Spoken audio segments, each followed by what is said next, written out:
Sana all. How? Good morning po mga idol natin dyan. Kumusta po? So for today's video mga idol, tara sabay-sabay natin panoorin si ate na kumanta ng I Love You by Celine Dion at talagang napakasarap pakinggan ang kanyang boses mga idol.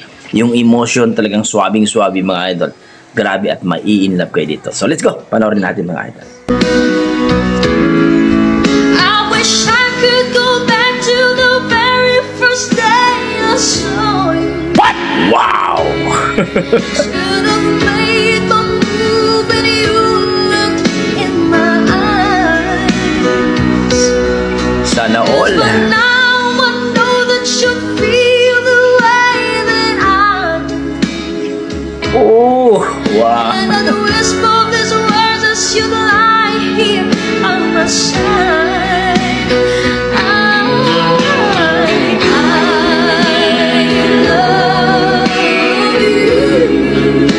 Grabe.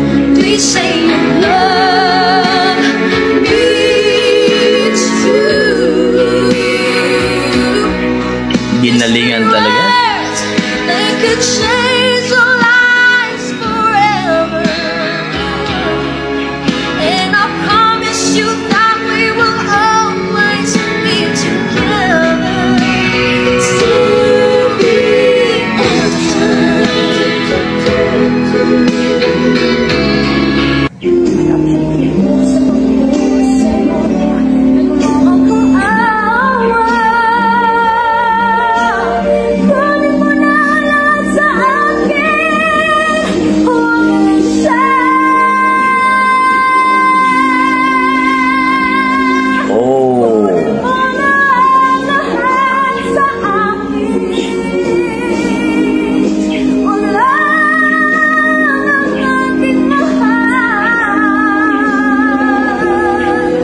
Galing. kung kaya mong maibigan siya sa mga ano ko siya. Ang puso ko sa'yo, magmahal ka na ng iba.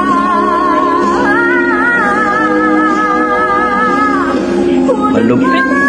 Lahat sa akin,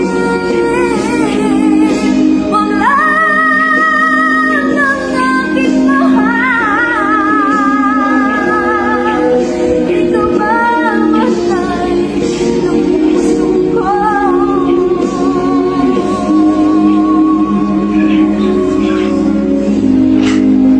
Sa aking ginagawa mo siya. Wow!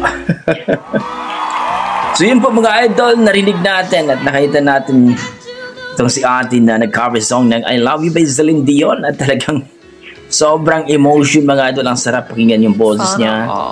Partida, wala pang mic mga idol. Grabe, ang galing. Wala akong masabi kundi napaka-amazing. Lalong-lalo siguro kung may mic yung mga idol. So kayo mga idol, ano masasabi niyo sa kanyang performance, sa kanyang rendition? Kung i-rate ko po ang kanyang performance mga idol, nasa mga 8 mga idol. Grabe. Ang sarap pakinggan at talagang kayo ba nai-inlove ba sa kanyang boses? Para sa akin mga idol, ang galing ni ate. Hanggang dito lang ko mga idol. Maraming salamat. Kung nagustuhan nyo ang ating reaction video, please comment down below mga idol. At sana huwag nyo kalimutan, pa-share din mga idol para mapansin din tayo ni YouTube mga idol. Okay, God bless mga idol. Yan ang ating mga dugong Pinoy pagdating sa kantahan. Mamaw talaga. God bless mga idol. I tried so